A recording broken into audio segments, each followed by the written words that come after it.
Hello dear TYBSc microbiology students, welcome to the another video lecture.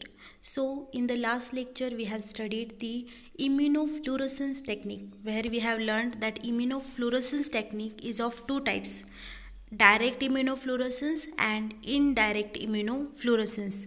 Now here we are going to see the one more type of the technique that involves the antigen antibody interaction, called as FACS. Okay, FACS, that stands for the fluorescence activated cell sorting. Okay, fluorescence activated cell sorting, which is a technique that is been used to sort the cells or to separate out the cells based on their characteristics. Okay, and when they involve the antibodies in them, then we take it in the immunology section. Okay, we don't take it in the biochem section, we take it in the immunology section. Because why? When they involve the antibodies in them, okay, this procedure can also be performed without using antibodies, and it can be performed using antibodies as well.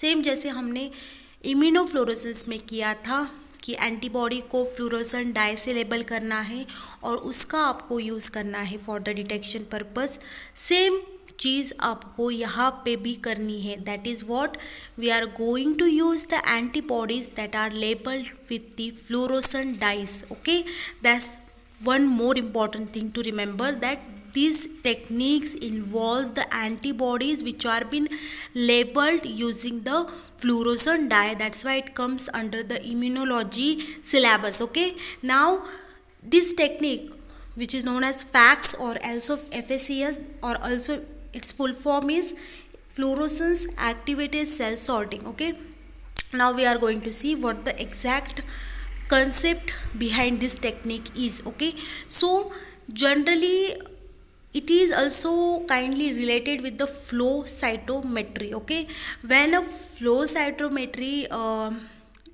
thing comes in mind, we imagine that the properties of the cell in a flow are measured. Okay, same thing is coming under this point also. Here also we use the sorting of the cells, but what? Based on their properties. Okay, based on their properties, and we use the fluorescent or the fluorescent concept. That's why we called it as what? Fluorescence activated cell sorting. Okay, why? Because यहाँ पे आप fluorescence का involvement करने वाले हो, light का involvement करने वाले हो. इसकी वजह से इस पूरे कंसेप्ट को क्या कहा जाता है? Fluorescence activated cell sorting. Okay, तो आज हम ये डिटेल में स्टडी करेंगे कि इस कंसेप्ट में आखिर होता क्या है. तो before going to the main concept, we need to know the one of the greatest scientists who has contributed for the invention of this type of concept. They were Mr. Bonner, Sweet, Hewlett and Heisenberg and various other scientists in 1960 who has worked on this flow cytometry. Okay, then one scientist was there whose name is Becton Dickinson. Okay, he has in early 70s invented this thing called as the fluorescence activated cell sorting using the basic flow cytometry. Okay, so now this is not the part of your study, because आपको ये remember करने की ज़रूरत नहीं कि कौन से scientist ने क्या किया था, but for your general knowledge thing you need to like know what exactly who is the man or who is the face behind the great invention called FACS, that is fluorescence activated cell sorting. Okay, so ये हुई बात fluorescence activated cell sorting की discovery की. Now basic principle इसमें क्या होता है? तो जनरली होता क्या है, भले ही हमारे बॉडी में डिफरेंट टाइप्स के सेल्स है, ऑब्वियस सी बात है, उनमें डीएनए सेम है, ठीक है, बट उनमें प्रोटीन्स अलग है. प्रोटीन्स में भी कोई सेल ज़्यादा रिलीज़ करता है, कोई प्रोटीन कम रिलीज़ करता है, या फिर कोई एक ही टाइप का प्रोटीन बनाता है, कोई 2-3 टाइप के प्रोटीन्स बनाता है. ऐसे हमारे सेल जो होती है बॉडी की, they have the different properties in them. Okay, तो इसी प्रॉपर्टीज़ के बेसिस पे अगर हमें उनको सेपरेट आउट करना है, क्योंकि हमें इंडिविजुअल सेल को स्टडी करना है, हमें इंडिविजुअल सेल के प्रॉपर्टीज़ को स्टडी करना है, इसलिए हमें उसको सेपरेट करना है, तो हम ये टेक्निक यूज़ कर सकते हैं. ठीक है, कौन सी technique? FACS. What is FACS? Fluorescence activated cell sorting. Okay, ये टेक्निक आपको यूज़ करनी है। नाउ अब यहाँ पे होता क्या है, जनरली इन पे जो है इनकी जो सेपरेशन होती है generally using light. Okay, light की स्कैटरिंग पे या लाइट के इमिशन के बेसिस पे इनकी डिटेक्शन किया जाता है इनका, एंड आफ्टर दैट उनको अकॉर्डिंगली सेपरेट आउट भी किया जाता है। ठीक है, उन पे चार्ज भी अप्लाई किया जाता है और चार्ज के अकॉर्डिंगली भी उनको बाद में सेपरेट आउट किया जाता है। लेकिन जो पहला जो डिटेक्शन होता है वो यूजिंग द लाइट ही होता है, इसकी वजह से फ्लोरोसेंट ये नेम इसके नाम में है। ठीक है, सो नाउ ये हुई फ्लोरोसेंस की बात। तो जनरली हम यहाँ पे कौन से टाइप के फ्लोरोक्रोम्स या फिर कौन से type of fluorescent dyes use कर सकते हैं। ठीक है, तो न्यूक्लिक एसिड डाइज भी हो सकते हैं, वो जो न्यूक्लिक एसिड को स्टेन करने वाले, डीएनए को स्टेन कर सकते हैं, या फिर ऐसे डाइज हो सकते हैं जो एंटीबॉडीज़ के साथ हम दे सकते हैं, जहाँ पे हम फ्लोरोसिन का यूज़ कर सकते हैं। प्रोटीन्स के साथ जो बाइंड हो सकते हैं ऐसे डाइज भी यूज़ कर सकते हैं।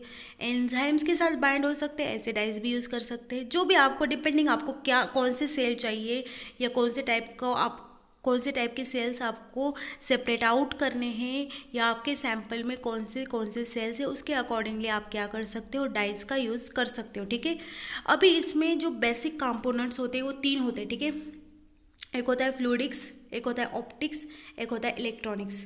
फ्लूइडिक्स मतलब क्या, don't get very much of worried कि व्हाट इज दिस थिंग्स, ये इतने कॉम्प्लिकेटेड नाम है तो ये कंसेप्ट भी कॉम्प्लिकेटेड है। No, they are very much easier to understand. इसमें जो पहला पार्ट होता है फ्लूइडिक्स होता है। फ्लूइडिक्स मतलब क्या कि वहाँ से आप क्या करते हो, सैंपल को पास करते हो। ठीक है, एक सिंगल फ्लो में ऐसे पास करते हो कि सैंपल में जो एंड का जो सेपरेशन होता है वो कैसे होता है कि एक सेल एक ड्रॉप में आ जाए। ठीक है, ऐसे आप जब किसी चीज़ से आपको सैंपल पास करना है, वो पूरा जो सेटअप होता है उसको बोला जाता है फ्लूइडिक, जहाँ से आप क्या करते हो, सैंपल को पास करते हो। जनरली जो फ्लूइडिक्स होता है ना, वहाँ पे आप क्या करते हो, जो आपके सेल होते हैं, ऑब्वियस सी बात है वो सेल सॉलिड होते हैं। ठीक है, ऐसे सॉलिड सेल्स को आप लिक्विड में मिक्सअप करके फिर उसको एक फ्लो में डालते हो। ठीक है, वाइब्रेशंस की मदद से एक फ्लो में डालते हो और बहुत धीरे से पास करते हो। ठीक है, ताकि क्या हो, एक सेल एक टाइम पे पास हो। ठीक है, ऐसे आपको उनको पास करना है कि एक सेल एक टाइम पे बस एक ही सेल पास हो। ठीक है, ऐसे आपको पास करना है। तो ये कैसे किया जाता है, फ्लूइड की मदद से। Okay, that's why this whole system is known as fluidics. ना ऑप्टिक्स क्या होता है, ऑप्टिक्स, जब भी आप ऑप्टिक्स ये वर्ड सुनते हो आपको क्या इमेजिन होना चाहिए, लाइट इमेजिन होनी चाहिए। ठीक है, तो ऑप्टिक्स मतलब क्या कि लाइट सिस्टम। ठीक है, वहाँ पे क्या किया जाता है, लाइट की स्कैटरिंग, फ्लूरोसेंस या फिर जो भी हो इमिशंस होते हैं, लाइट के इमिशंस हो या फ्लूरोसेंस का इमिशन हो, स्कैटरिंग हो, जो भी हो, वो सब लाइट के जो भी चेंजेस है, फेजेस है, वो सब डिटेक्ट किए जाते हैं। That is the system for the detection of light, that's why it is known as optics. Optics मतलब क्या, लाइट का डिटेक्शन। इलेक्ट्रॉनिक्स मतलब क्या कि ये क्या करने वाले हैं, डिजिटल वैल्यूज़। ठीक है, डिजिटल वैल्यूज़, ये जो भी लाइट कलेक्ट होने वाली ऑप्टिक्स में, इनको कन्वर्ट करने वाले into digital values, that is nothing but the electronics. Okay, now यहाँ पे आप देख सकते हो। तो ठीक है, आपको मैं स्टेप्स बताती हूँ। ठीक है, तो जनरली क्या किया जाता है, तो अभी अगर आप इसको इम्यूनोलॉजी में यूज़ करने वाले हो तो अलग चीज़ है, और अगर आप इसको इन जनरल यूज़ करने वाले हो तो अलग बात है। ठीक है, अगर आपको इन जनरल सेपरेशन करना है तो वो अलग वे से हो सकता है। ठीक है, तो यहाँ पे क्या किया जाता है, I can make you understand. तो ये जो फ्लूइडिक्स पार्ट है, ठीक है, ये होता है फ्लूइडिक्स। ठीक है, यहाँ पे क्या किया जाता है, आपके जो सेल सैंपल है उसको फ्लूइड में डाला जाता है, मिक्सअप किया जाता है, और वाइब्रेशंस की मदद से वो इतना एक ऐसा स्ट्रक्चर होता है जहाँ पे वो इतना थिन होता है कि वहाँ से एक सेल ही पास हो पाए। ठीक है, तो यहाँ से आप फ्लूइड में से वो जो लिक्विड हो वो दोगे, उसमें क्या होगा, सेल होंगे। ठीक है, सेल्स ऐसे एक एक करके पास होंगे। ठीक है, यहाँ पे क्या है, अब ऑब्वियस सी बात है, सेल है वो अलग अलग है, मिक्सचर है सेल का, तो सेल के शेप्स अलग होंगे, उनमें ग्रैन्यूल्स होते हैं वो अलग होंगे। तो यही आपको डिटेक्ट करना है कि वो सेल के शेप के बेसिस पे भी आप उनको सेपरेट कर सकते हो, या सेल के जो ग्रैन्यूल्स है उसके बेसिस पे भी आप उसको सेपरेट कर सकते हो। ठीक है, तो यहाँ से आपने पास किया। ठीक है, पास करने के बाद वो इतना thin, it is a thin, very much thin of line, okay. Line इतनी थीन है कि वहाँ से एक ही सेल पास हो रहा है, ठीक है। अब एक सेल यहाँ पे आ गया, ठीक है। सो आई विल ड्रॉ इट, ठीक है, okay, I will draw it. एक सेल आया, ठीक है। अभी यहाँ पे सेल आ रहे हैं, ठीक है, एक एक सेल आया। अब एक सेल यहाँ पे आया, यहाँ पे मैंने क्या बिठाई है, एक लेज़र सिस्टम, ठीक है, एक लेज़र सिस्टम मैंने यहाँ पे बिठाई है। इससे मैंने क्या किया, लेज़र लाइट जो है वो टाइम टू टाइम मैं वहाँ से पास कर रही हूँ, ठीक है, लाइट पास कर रही हूँ। अब ये लेज़र लाइट जहाँ पे पास होगी, सपोज यहाँ पे एक सेल आ गया, ठीक है, उसी टाइम आ गया जब लेज़र लाइट आ गई। ऑब्वियस सी बात है कि मैंने लेज़र लाइट जो है सेल को बोम्बार्ड होने के लिए पास की, तो मैं लेज़र लाइट कंटिन्यूसली पास करूँगी, ठीक है। तो यहाँ पे मैं पास कर रही हूँ लेज़र लाइट, और यहाँ पे वो सेल पे जाके टकरा चुकी है, okay. It has bombarded on the cell.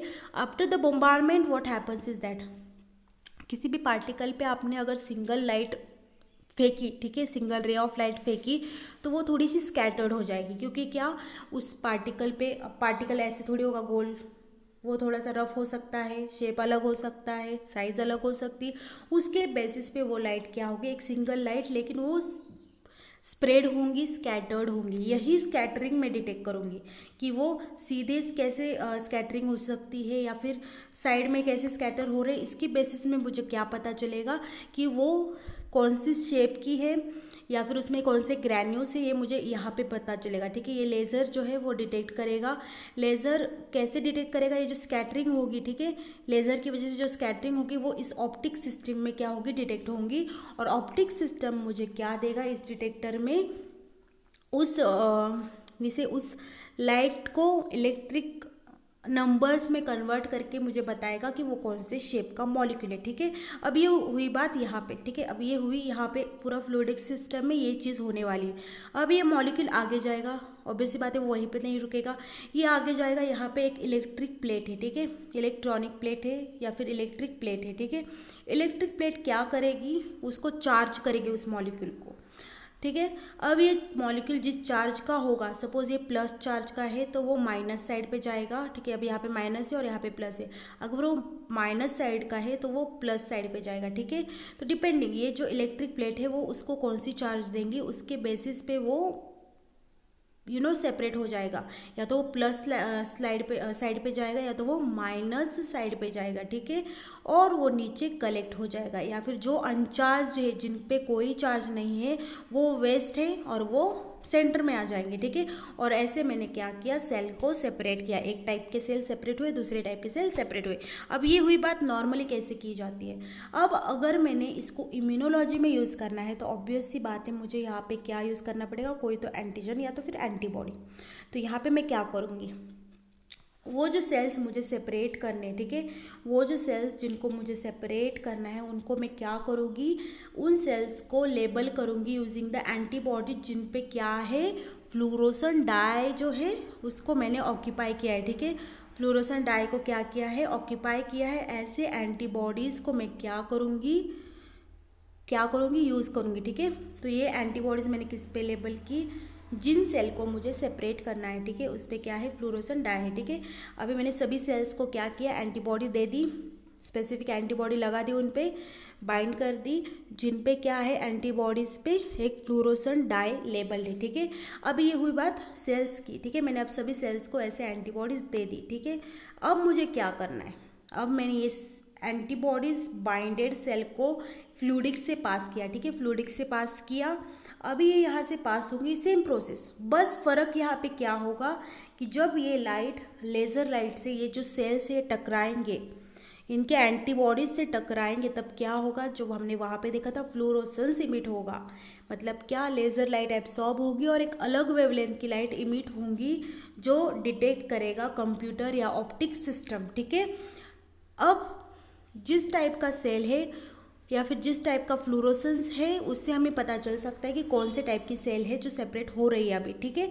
अभी हुआ सेपरेटिंग, सेम वहाँ पे जैसे हमने किया था, एक एक सेल को हम डिटेक्ट करें कि उसमें कौन सा शेप है, कौन सा साइज़ है, और फ्लोरोसेंस की वजह से हमें पता भी चल जाएगी कि वो कौन सी सेल है, ठीक है। या फिर सभी सेल को हम एक ही डाई से स्टेन कर सकते हैं, और उसके बेसिस पे भी सेपरेट आउट कर सकते। मतलब हमने बस सबको एक साथ स्टेन कर देना है, देन उसको पास करना है फ्लूइडिक्स से, और देन लेज़र लाइट पास करनी है, डिटेक्ट करना है उनका प्रेजेंस डिटेक्ट होने के बाद एक एक को क्या करना है, सॉर्ट करना है बेस्ड ऑन देयर साइज। ये हम कर सकते हैं, लेकिन अगर हम डिफरेंटली फ्लोरोसेंस लेबल करेंगे तो हमें डिफरेंट टाइप्स के सेल भी पता चल सकते हैं, ठीक है। देन अभी क्या होगा, यहाँ पे जो ड्रॉप्स है, ठीक है, यहाँ से फ्लूइड सिस्टम होता है, ठीक है। ड्रॉप बाय ड्रॉप जो है वो ऐड होगा, और एक ड्रॉप में क्या होगा, एक ही सेल होगा, ठीक है। ड्रॉप बाय ड्रॉप अभी ये ऐड हो रहा है, एक एक सेल वहाँ से रिलीज हो रहा है। ये कहाँ पे आएगा, नीचे आएगा इन द इलेक्ट्रिक प्लेट, ठीक है। इलेक्ट्रिक प्लेट में अब कोई सेल डिपेंड नहीं, इलेक्ट्रिक प्लेट में आने के बाद वो चार्ज हो जाएगा। जो पॉजिटिवली चार्ज हो जाएगा वो यहाँ पे निगेटिव साइड में आएगा, और जो निगेटिवली चार्ज हो जाएगा वो पॉजिटिव साइड में आएगा, ठीक है। और वो कलेक्ट हो जाएगा। और कोई एम्प्टी ड्रॉप है जिसमें कोई चार्ज नहीं, क्योंकि उसमें कोई मॉलिक्यूल नहीं है, बस फ्लूइड है, ठीक है। जो फ्लूइड हमने यहाँ से डाला है बस वो खाली फ्लूइड है, उसमें कोई सेल नहीं है, तो वो सेंटर में आ जाएगा, ठीक है। तो ऐसे हम सेपरेट आउट करते हैं सेल्स को। कैसे कि जब हम उनको एंटीबॉडी से बाइंड करते हैं, वो एंटीबॉडी किससे बाइंड है, फ्लूरोसेंट डाई से बाइंड है, ठीक है।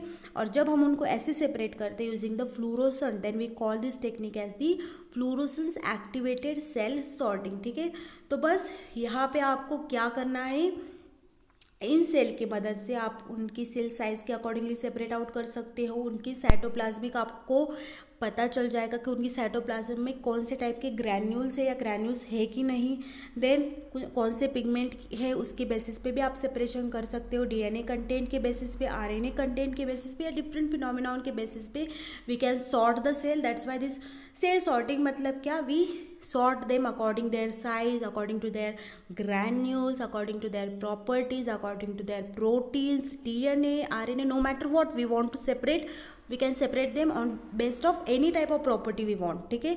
That's why this process is known as cell sorting, and we involve the fluorescent in it, or we involve the laser in it, we involve the light in it. That's why this technique is known as fluorescence activated cell sorting, okay. Why this process is called so, because we involve the fluorescence in it, okay. We do the labeling of the cells with the antibodies, okay, the antibodies which are already bound to what, the fluorescent dyes, okay. That's why we call this technique as fluorescence activated cell sorting, okay. Remember this thing. And what is the application? We can separate the cell on their properties on the basis of whatever the content of the cell is. We can separate them on the basis of that thing, okay. And that's why this cell has a wide range of application for the separation of cells, okay, or studying of the cells. So that's it. अगर आपको इस concept में any problem, if you have any problem related with this concept, related to any point of the syllabus, please do feel free to contact me, okay. Don't hesitate. Any day you can contact me and ask your doubts and queries. Thank you so much, and keep watching the lectures and comment your attendance below in the comment section, okay. Thank you.